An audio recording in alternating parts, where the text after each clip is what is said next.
Hey everybody, how you doing? I'm Dr. Boyce Watkins from Your Black World, and I'm here to debate issues in black and white with my very good friend, Miss Susan Patton, aka the Princeton Mom. How you doing today, Susan? I'm fantastic. I'm so happy to be back with you today, boys. I know you missed me. I know our Yes. viewers missed me. Come on, don't lie to me. Don't say otherwise. Well, I can confirm to the people watching that Susan is automatically and by definition completely and totally lovable, even if her ideas are a little bit insane, just a little Not bit, even a little bit. or a No. lot, just a little bit, right? What's going on here? I speak the truth. I call them like I see them. You know that. The truth according to to the Princeton Mom. By the way, Exactly. just in case people should know, they should know about your book, The Princeton Mom. I think it's a very interesting read. Now let's start. Let's start with what everybody's talking about right now with Donald Trump. Yeah. He's rising in the polls. Last poll I saw, he is obliterating the competition. I mean, I saw a series of polls, and he had no less than maybe 30% of the vote. 39%. He Yeah, has now it's as high as 39 in as some high of the as polls. 39, more than the next three candidates combined. The Wow. next three candidates combined only equal 38%, and Donald Trump has 39%. Okay, so a lot of people would say that that's scary as hell. The idea of Donald Trump being president of the United States. What do you say? Is it scary as hell? Well, what I'd say is, and I've been following this very, very closely. I've always been a news junkie, and certainly the last few years, I've been an extreme news junkie. When Donald Trump first surfaced as a candidate, we all sort of giggled about that. It didn't seem very serious, but I don't think anybody's giggling anymore. I don't think the Clinton campaign is giggling. I don't think the other Republican candidates are giggling. I think that Donald Trump has hit onto an honesty, a brutal honesty that completely defies all measure of political correctness. He's not pandering to anybody. I mean, I was saying to you before we started on air, I call him like I see him. Donald calls him like he sees him. Mm. He really calls him like he sees him. He's very out there. He says a lot of things that get a lot of people angry. So do I. Yeah, so do you, by the way. I mean, don't sit there looking all innocent with your baby face. Everybody likes me. I'm not controversial at all. I mean, come on now. Everybody Come likes on. me too, except for the people who can't stand me. It's all right. It's okay. But I think that the reason that he's doing so well is that he's honest. Whether he's correct is a different thing. He's honest. He can't be bought. He doesn't need your money. He doesn't need my money. He's got more money than anybody. And there's something about that that makes me think there's some integrity here. He's not going to cower to special interest groups because why should he? Mm. He doesn't need this job. It's not as though he doesn't have money enough or power enough. I seriously believe he wants this job, and he may actually get this job because he is willing to speak unpopular truths, because he's willing to be direct instead of speaking in circles and and going through a publicist and reading off of cue cards. You ask him a question, he gives you an answer. And wisely, even sometimes when I've seen him interviewed and people have asked him questions that he doesn't want to answer, he says, I don't want to answer that. People have asked him, reporters have said to him, so who's going to be your running mate? Is Ted Cruz going to be your running mate? I said, I don't want to answer that now. Yeah, I don't talk about it. Good for him. Instead of providing this litany of just stupid platitudes, no, I don't want to answer that. No. So, do you think that people respond to him because he's just not another lying politician? That even Yeah. if his honesty is hard to Yeah. stomach, at least it's honesty and it's not Yes. sort of the same old stuff. Well, congressional approval ratings are down to I think 11%. So a Right. lot of Americans, I think, are so desperate for something different that they'll take Something anything that's else. different, no matter They'll what. take something else. They'll Right. take something else. They might have taken Ben Carson as a something else, Mm. but I think, one, we've already done the whole black man in the White House thing. We don't need to do that again so fast. The whole black man. Wait. What's wrong with another black man in the White House? There's nothing wrong with another black man in the White House, but it's not as though we haven't experienced that for the last 8 years. Hasn't really worked out so good, so maybe we want to try something else. So I think that maybe it's hurting Dr. Carson, who I think is a wonderful man, a brilliant man, a gentle man, a kind man, a decent man. I don't think he's got what it takes to be president. I don't think he's strong enough.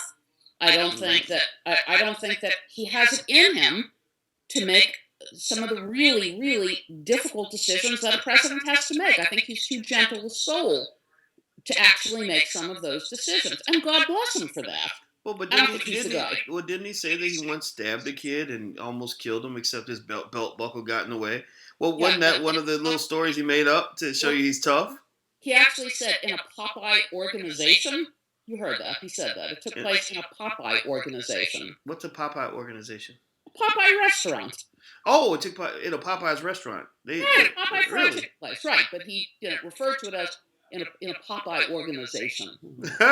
And the whole nation went, Was oh, come Olive on, Oil and Brutus man, there, right? come on. Nobody calls Popeyes an organization. They call it a restaurant.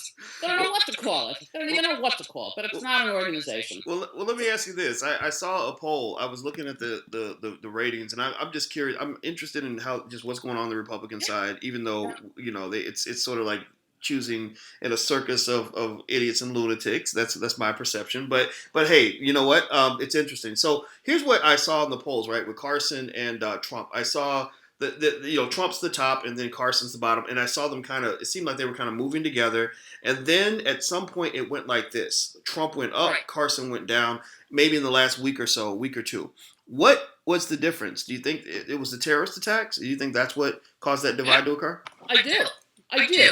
When we're looking at the sort of terror attacks that we have been dealing with for the past month, the nation, one, is scared, reasonably scared, and we are thinking, I just want somebody in the White House who's going to make me feel safe. I want someone who has the balls, the guts, the smarts, the authority, the power, and the will to put an end to terrorism Mm. without thinking, oh, I don't want to piss off Putin, or I don't want to get this one upset, or I don't want to upset this one.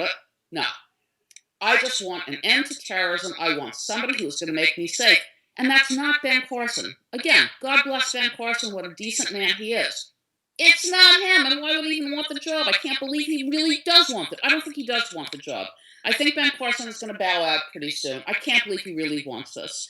And I have to take issue with what you just said. They're not idiots and lunatics. You think Ted Cruz is an idiot and a lunatic? You must Well, be nuts. well, You are the lunatic. no. Ted Cruz is one of the most skilled debaters. He's one of the smartest men on the planet. Princeton 92, by the way. Brilliant man. An absolutely brilliant man. You may not like him. You don't have to like him. You don't have to like what? You like Hillary? I don't think you like Hillary. Nobody likes Hillary. And therein lies my problem as a black man. I don't like Hillary either. But you know what? I'll tell you this. I will say that the idea of Trump running the country is kind of a scary thing because maybe there's a reason why you don't want to go through life with like a bull in a china shop. Maybe you don't want to go through the global politics with a sledgehammer and just insult everybody that doesn't agree with you.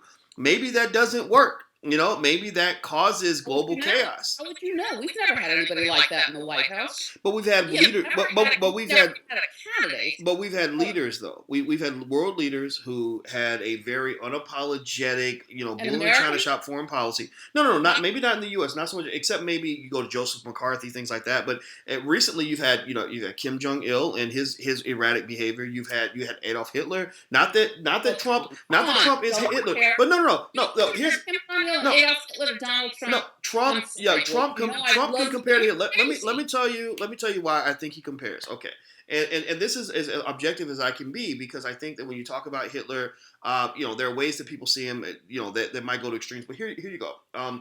Hitler started off as a very populist kind of person who spoke for the angry people who felt they didn't have a voice, and he said the things that nobody else was saying, and he was anti-establishment, and people got behind him because they were excited that finally somebody was saying the things that they wanted to hear. Finally, somebody allowed them to point to an enemy and say, they're the reason that we're all struggling. Well, what's Trump doing? Trump is speaking to the angry white men who felt that they'd lost their voice.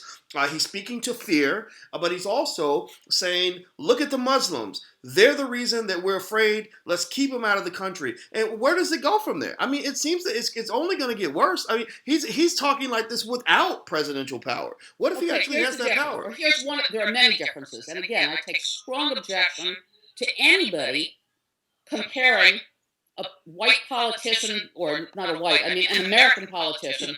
Ugh, ugh, Freudian Freudian slip. slip. Freudian Freudian slip. slip. An American politician with Hitler. Don't do it. You know that I'm not good spirited about that. My parents are both survivors of concentration camp. Hitler is in a class by himself. Don't compare any American politician to Hitler. Number one. Number two, Hitler pointed a finger at the Jews, saying they're the problem. Jews were not the problem. Donald Mm. Trump was pointing a finger at the Muslims. They are the problem. Oh, Most of the so you're time. really gonna make that distinction? I mean, seriously, I don't think you can ever blanket. You can't throw a blanket over an entire group of people. You just I'm can't do not that. saying It's all it's Muslims. never it's never healthy I'm to not do that. saying all You Muslims. can't. I'm saying a large percentage of the terrorist attacks that we've experienced have been as a result of extremist Muslim But lunatics. then why not deal with the extremists and not sort of throw everyone Because else in that we pile? can't find them. We don't know how to find them. We don't know where they are. They don't wear a sign saying, I'm the next terrorist. I'm the next terrorist that you should be worried about. They're not wearing that sign. But if Mhm. we know that as a group, as a population, it is mostly from this group that our worst terrorist problems have emanated, Hmm. it seems only logical.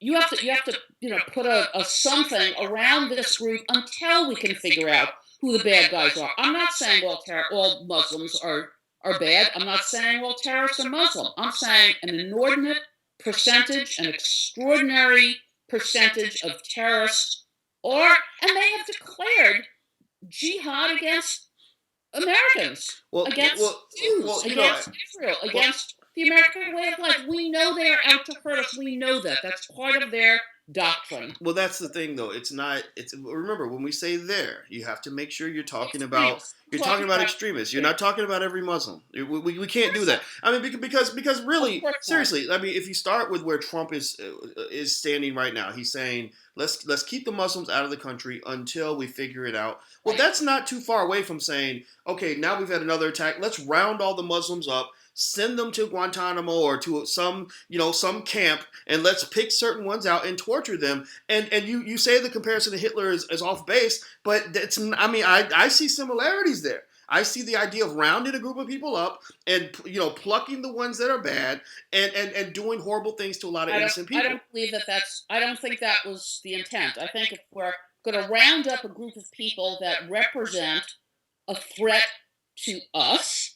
I've never heard Donald Trump or anybody else say, and then we'll pluck out a couple of them and torture them until they tell us who the bad Well, guys are. they I've don't never announce heard, that though. They're not going to I've say never that. heard They're that, not and I going don't even take that as to. the implication. What I Mm. think is, let's round up all these Muslims and contain them. What I've specifically heard Donald Trump say is, and contain them until we know what we're dealing with. But during that containment, it's been proven that's where the torture happens. They're not going to say this on the I've news. never heard it. Never heard it. Remember, Hitler didn't start his political career saying this is what I want to do to the Jews. He started off by pointing out the problem and galvanizing all this energy to point to one specific group as the problem population, and then slowly but surely you creep your way toward various forms of mass extermination, torture, whatever it is. So my thing is this: look, you Do know, you honestly think Donald Trump is heading towards mass I'm extermination? I'm I'm gonna say this. If when you say we want to make America great again, we want to keep America safe. If there's another terrorist attack, let's say between now and the time of the election, and then let's say that there's a major terrorist attack after the election, things will happen in this country that a year ago we never could have imagined in a million years. I really believe that because when people get scared, they go crazy. They Right. literally give the government a blank check to do whatever they've got to do Just to keep us stop the safe. problem, right? And the thing about it is that when you're talking about military and police and law enforcement in general, they've got the stuff they tell you that they're doing, and then they got the stuff they really do in the back room when nobody's watching. And I think You're that's what we've got to look speculating. out for. Boyce, you're speculating that. I've never heard Donald Trump say torture any. No, I've never heard him say that. They I've heard never him say say it. gather up the Muslims, contain the Muslims until we know what we're dealing with. And I support that. I think that's wise. I don't believe that all Muslims are bad. I swear to you, I don't. I have friends who are Muslim. I don't. So my best friends are Did black. you No, say no, that? no, no, no. Don't say But I that. really Don't did. say I that. know a lot of people who are Muslims, and they are friends. I don't believe all Muslims are bad, but I understand Donald Trump saying we are not going to allow any of these people into our country until we figure out what we're dealing with. I appreciate that because what's the better plan? No, this is not a good plan. I agree with you, but we're down to this bad plan or no plan at all. Well, I think that there were better plans proposed, even by Republicans. Even the Democrats had their own plans, and I just really think that people have allowed their fear, their anger, maybe whatever it is, whatever emotions are Both. pulling up, It is is both causing them stress to and go with anger. the extreme, And as anger. opposed to doing the actual hard work to make sure that we protect the country while not just trampling over the civil liberties Well, of what does innocent that mean? people. Well, Boyce, what does that mean? That's an easy thing to say. What does that really mean? How are you going to keep the nation safe? How are you going to do it? Well, Give me we a we concrete we way have that you're going to do it. Keep the nation safe from these terrorists. How are you going to do we it? have some pretty strong anti-terrorism programs in place. I mean, I think that that's the reason why we haven't had another 9/11 is not because no one's tried it, but because we've done a good job of averting it. I mean, Well, not a good people don't enough see job, that. obviously. It's Sorry. just in the past year. We haven't done a good enough job. Just in the past year, just in the past month. Look at what's going on in the world. Yes, everybody is scared. Everybody is angry that these lunatic fringe extremists would put us in a state that we are fearful in our own country. We're afraid to go to a ball game. We're afraid to go to the theater. We're afraid. I don't know. I'll be curious to see a week from tonight how many people are in Times Square on New Year's Eve. Well, I'm not going to be there. I won't be there. well, I I mean, will say, you're a New Yorker, and most New Yorkers I know aren't afraid of shit. Most New Yorkers I know are resilient people. Even after 9/11, New Yorkers just went right back to business, and I think that we can't underestimate American resiliency. I think that people know, okay, bad things are going to happen every now and then. I live in Chicago. There are homicides every day. Not far from where I live, but it doesn't stop me from living. You can't let the fear of a I terrorist, agree. because remember, that's what terrorism is. Terrorism is designed to scare you so much that you can't function, Without a doubt. even if something didn't happen to you personally, right? I agree with you. You can't let the terrorists win by modifying your life. I wouldn't go to I wouldn't go to Times Square on New Year's Eve, on a bet. Anyway, Right. never It's happened. no Never fun will. anyway. Don't need to. Right. I saw what I need to do.